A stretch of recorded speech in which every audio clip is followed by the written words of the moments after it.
When we don't learn to regulate our emotions as children, when our homes feel unsafe, when we don't feel seen and heard, even in what feels like the most beautiful childhood, we can carry those lessons of feeling disappointed or anxious, having a quick temper, getting easily offended, taking things personally, communicating indirectly versus just stating our needs, and so much more into adulthood. When we're in these reactive states, blaming others and abdicating responsibility for our own thoughts and how we feel, this is emotional childhood. Today, we're talking about the antidote, emotional adulthood. And this framework has been so useful for me in my own health and healing. Curious to learn more? Keep on listening, my love.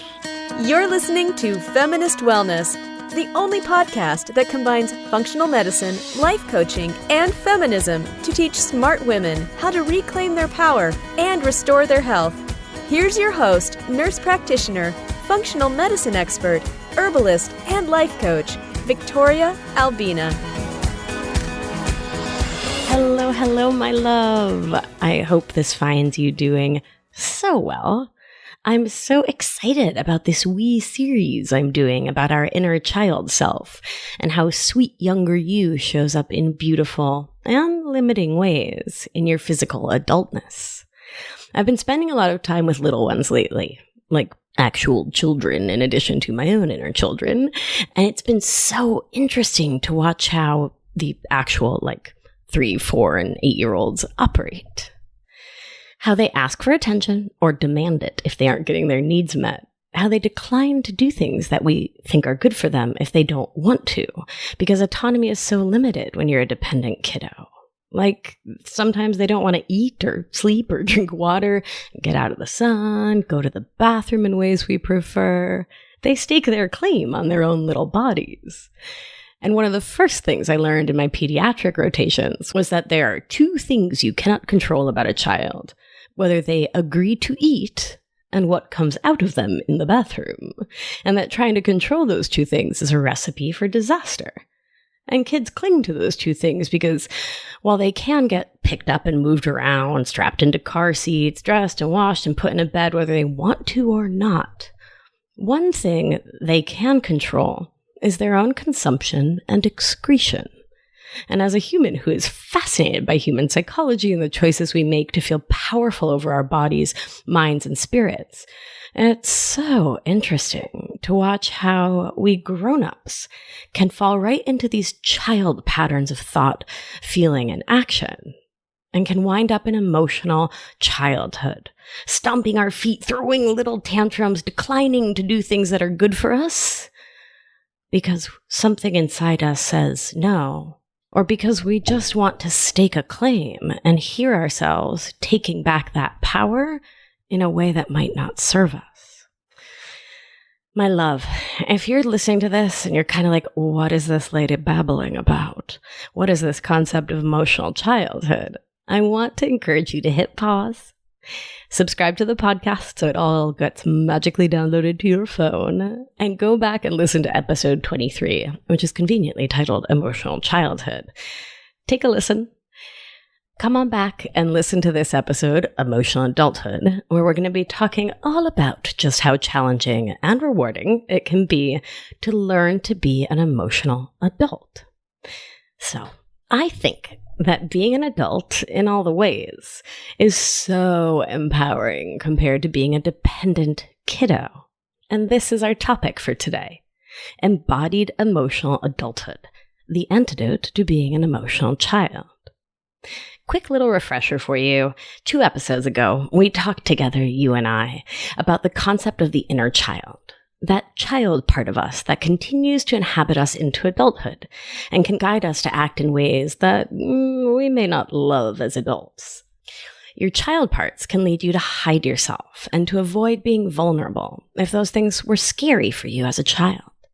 Your inner child, or children, because we have a range of ages alive and kicking within us, can drive you to be an oversharer, filling the space in any conversation, lest there be silence your little one finds scary or disconcerting.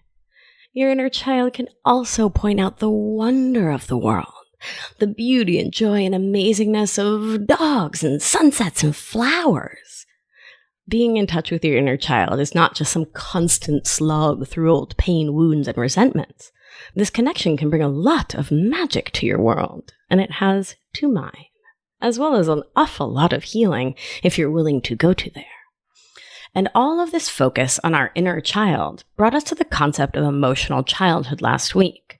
The idea that sometimes, while we may be living in an adult body, we can interact with the world as a child.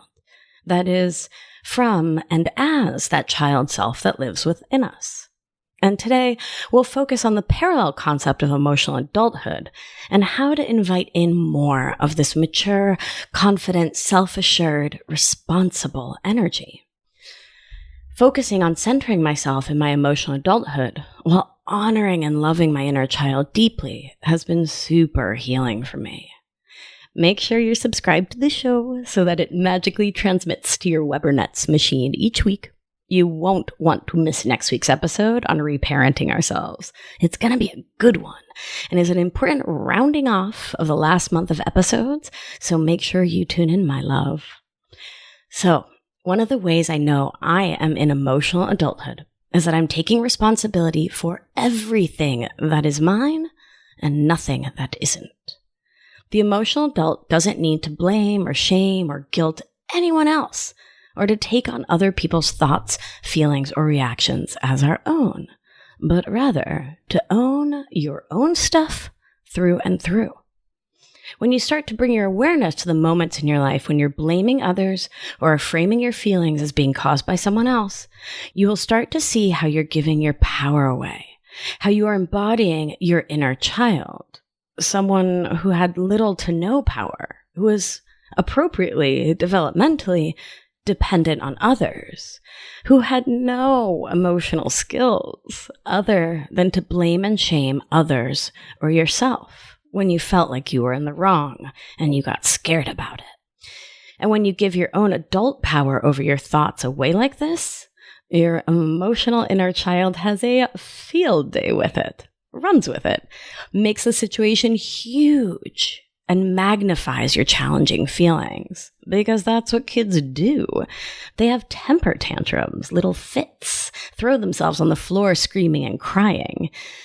And while you may not throw yourself on the floor of the middle of a conference room when you feel like someone's being aggressive with you, you may have likely found yourself raising your voice or getting all out of pocket over something that doesn't warrant it. We all have.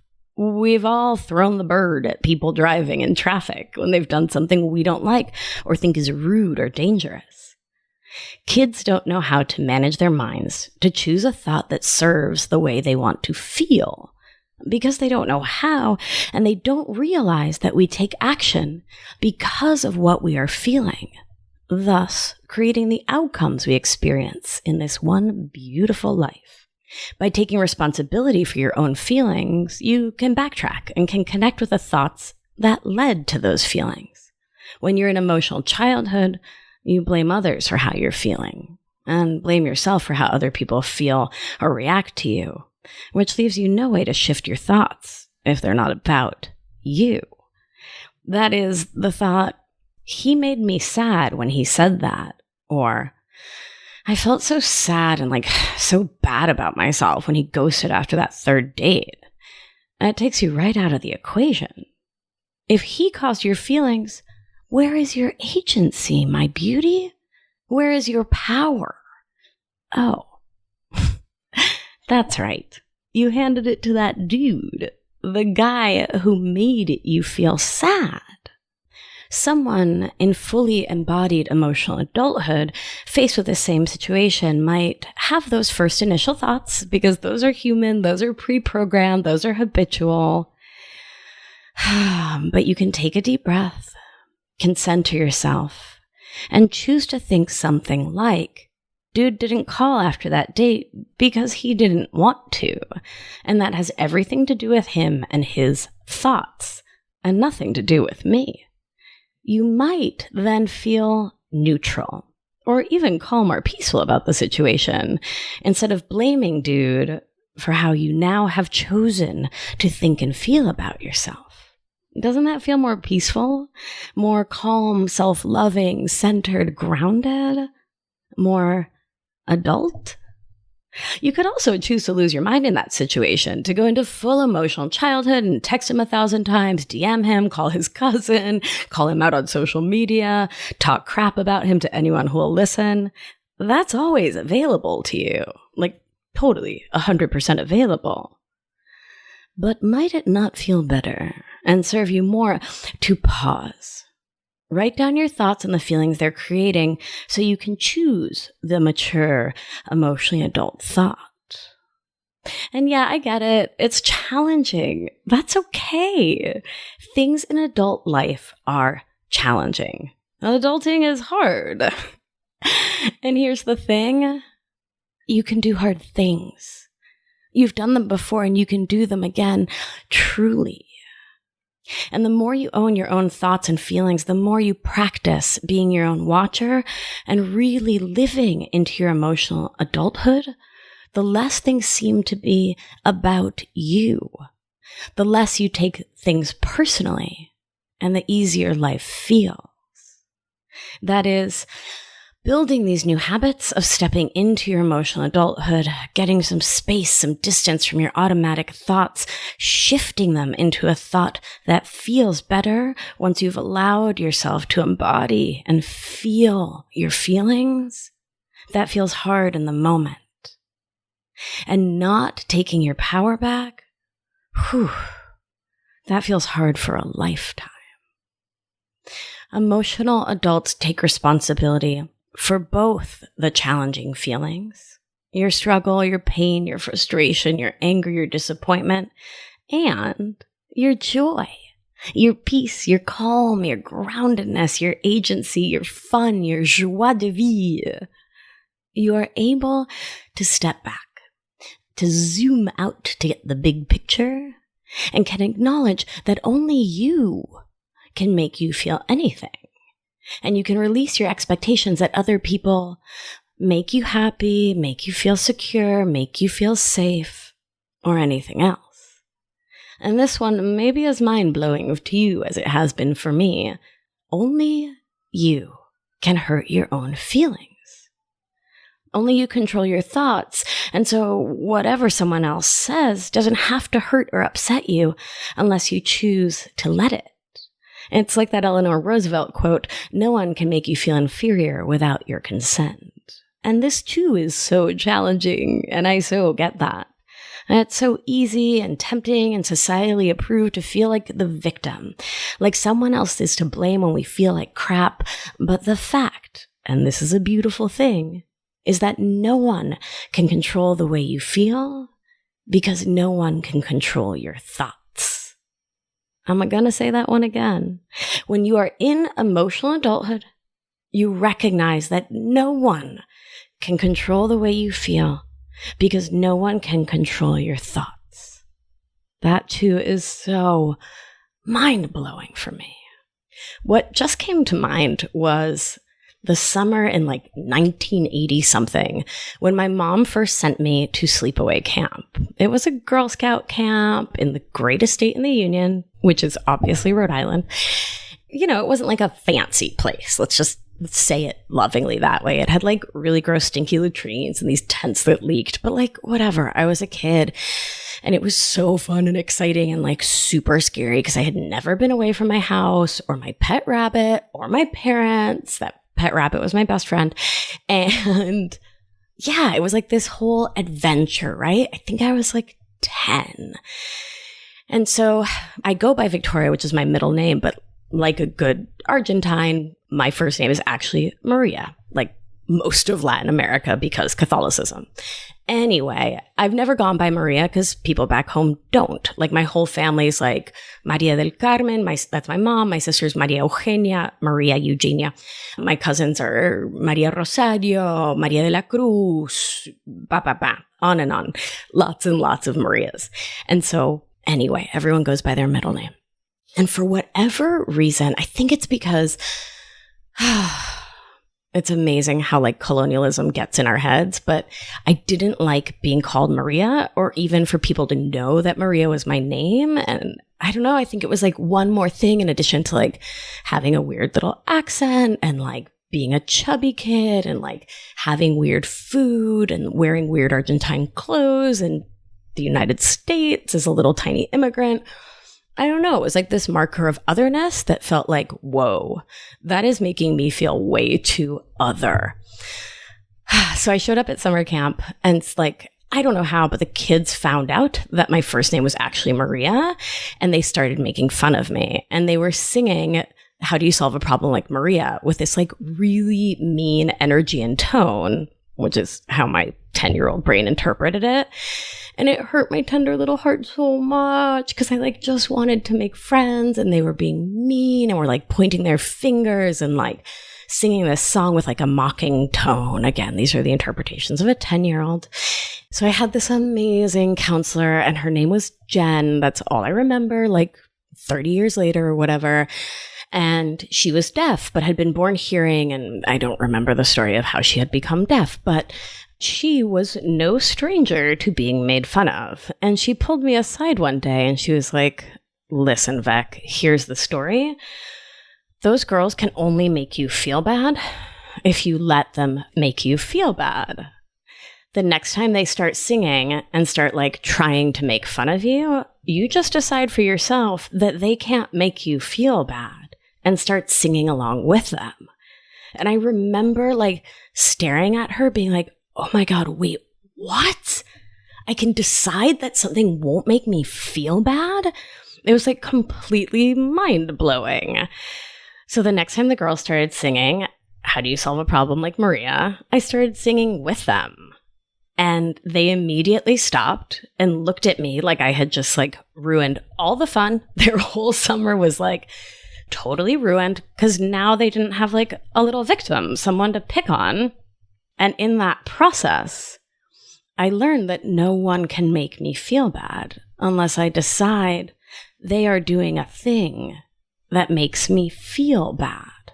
Gosh, what an amazing thing to like remember in the middle of recording this beautiful podcast for you all. Thank you for the opportunity to remember that story I haven't thought of in many, many years. Right? So Jen was in emotional adulthood and I was in emotional childhood, as was developmentally appropriate for my age.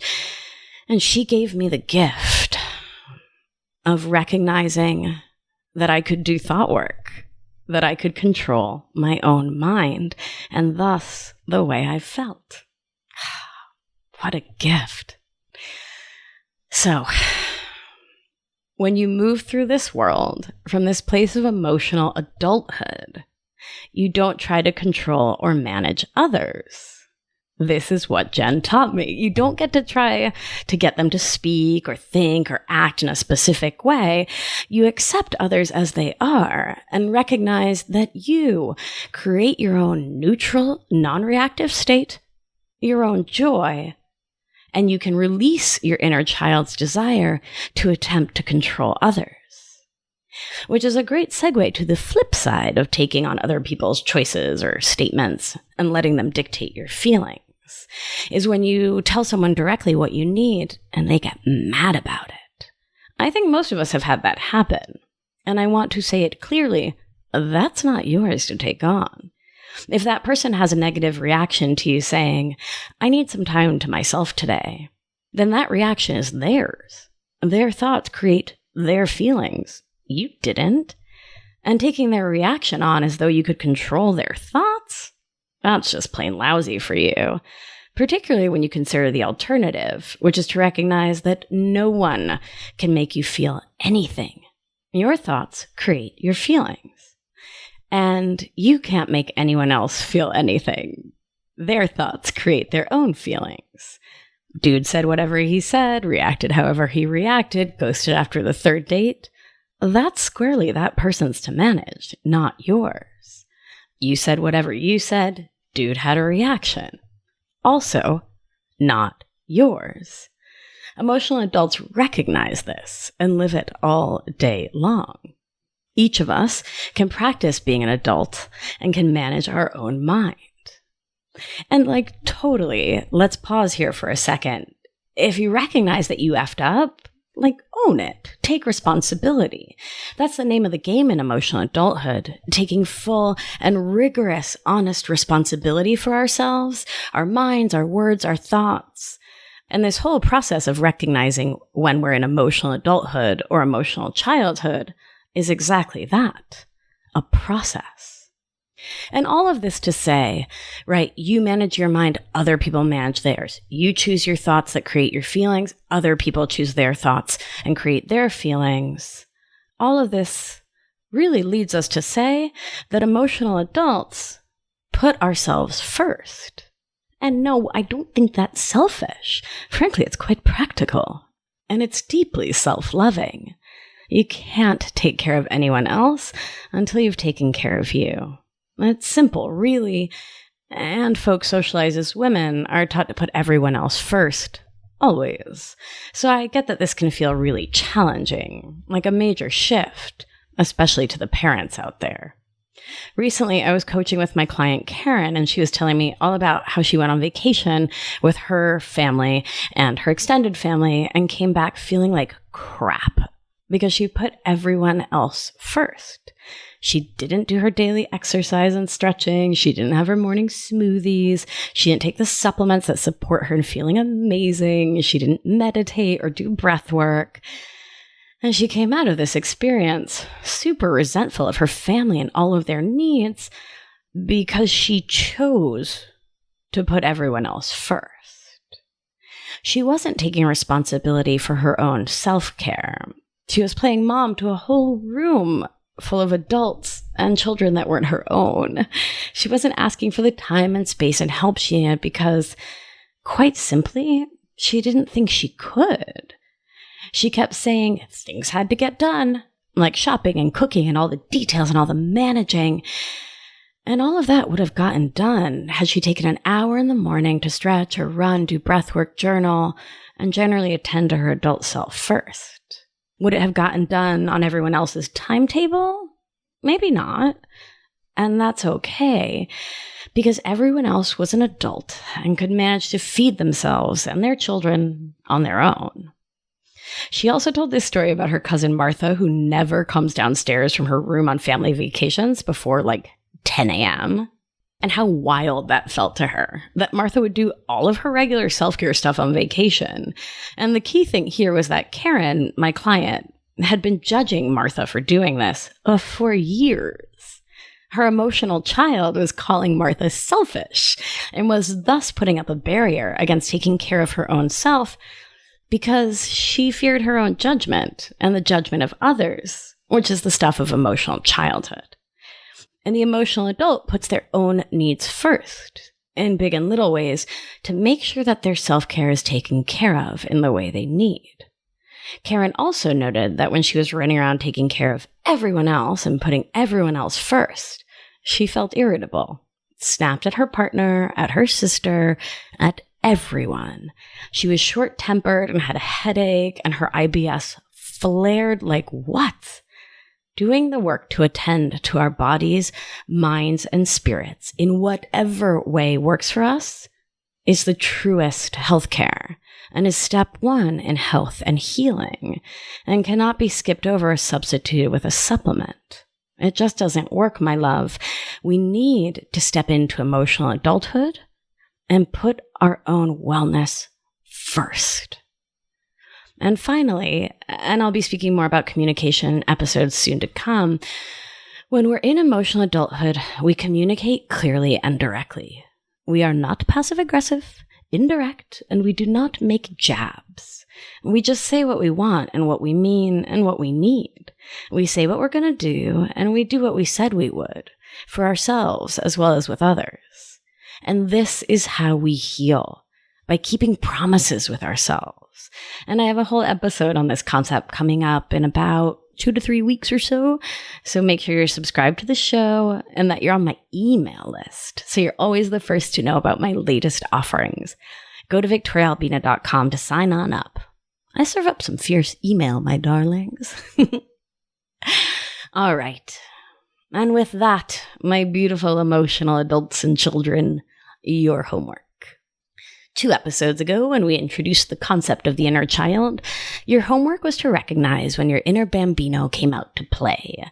And last episode, we brought our awareness to when our inner child led us to act as an emotional child, taking things personally, blaming or shaming others or ourselves. And your homework was simply to notice these things, not to do anything about it, just to notice it, to have awareness and curiosity about it. This week, we'll be building on that by noticing the moments when you're in emotional adulthood, as well as continuing to notice our inner child and to notice when she directs us into emotional childhood. So when someone cuts you off on the highway or on the sidewalk, do you just breathe through it or flip them off and go into childhood? When the train is super late and you miss an important appointment, which happened to me recently, do you get all grumpy and grumbly and let the train system ruin your day? Or do you take a deep breath and recognize that the train delay has nothing to do with you and it's a thing wildly outside of your control? It's just what happened, and you can choose a neutral thought about it so you can feel calm and peaceful, not all sorts of resentful and ticked off, telling everyone you meet how the train hath done you wrong. And if you do something you regret or aren't proud of or doesn't feel in alignment, you get to recognize the presence of your inner child in your words or actions. An adult you gets to take ownership and can apologize, knowing that you are responsible for your own behavior and that you can name your mistakes without creating a childlike maelstrom of guilt, shame, or blame around it. You get to bring your awareness to when your inner child is running the show, when you are taking action in word or behavior that you later regret, and instead of abdicating responsibility, you can invite your inner child to go play while adult you says, "Oh, oops, I really messed up there. I'm so sorry for my words. I'm so sorry for my behavior." And this process is challenging for sure, but the payoff is magnificent. This week, I want you to really applaud yourself for the times when something within you might say, grumble about this, get grumpy, let them know they made you feel bad. And you meet it with love. Maybe smile at it, maybe thank it, and we'll talk more about specific strategies next episode. But for now, notice that inner child and take a deep breath. And let yourself flow into emotional adulthood. That place where you blame no one, you shame no one, you guilt no one. You just take responsibility for what you're thinking and how you feel. And again, this process is challenging for sure, but the payoff is magnificent. Not depending on others to make you feel anything at all, not being emotionally or otherwise dependent on someone else. It's so friggin' amazing. This is the work. This is how we heal. By turning inward, by checking in, and showing up as our fullest emotional adults to the best of our capacity each and every moment of each and every day. And when you invariably slip because you're a human, and this may all be very new to you, take a deep breath. It's likely not that big a deal. Reset and make it right, starting with your own self. Next week, we'll talk all about how to begin to reparent your inner child so you can feel better in the world, in control of your emotions by recognizing and shifting the thoughts you choose to actively think.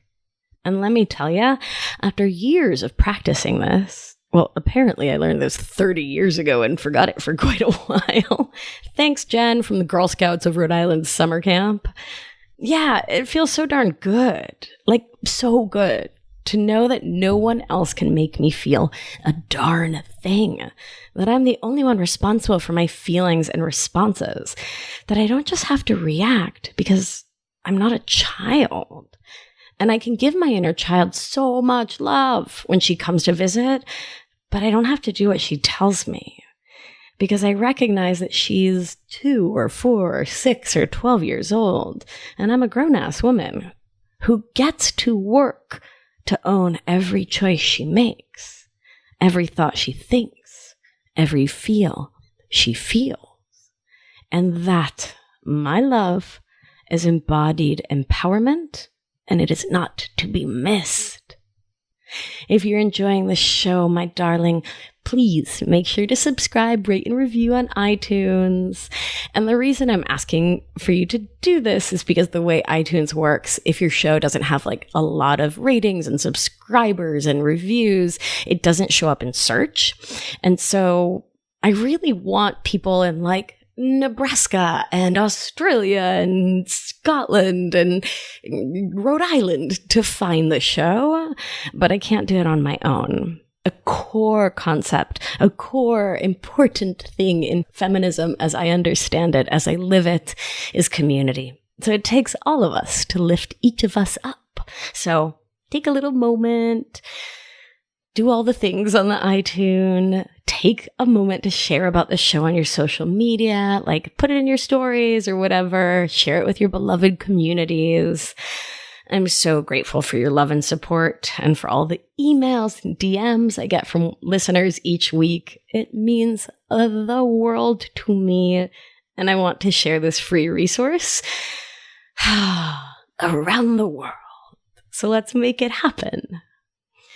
Thank you so much for tuning in. It is such an immense pleasure, as always, to share all that I've been so privileged to learn with you. From my heart to yours. Be well, take good care of yourself, my darling, and remember, you are safe, you are held, you are loved. And when one of us heals, we help heal the world. Take care, my love, and I'll talk to you soon. Thank you for listening to this week's episode of Feminist Wellness. If you like what you've heard, head to victoriaalbina.com to learn more.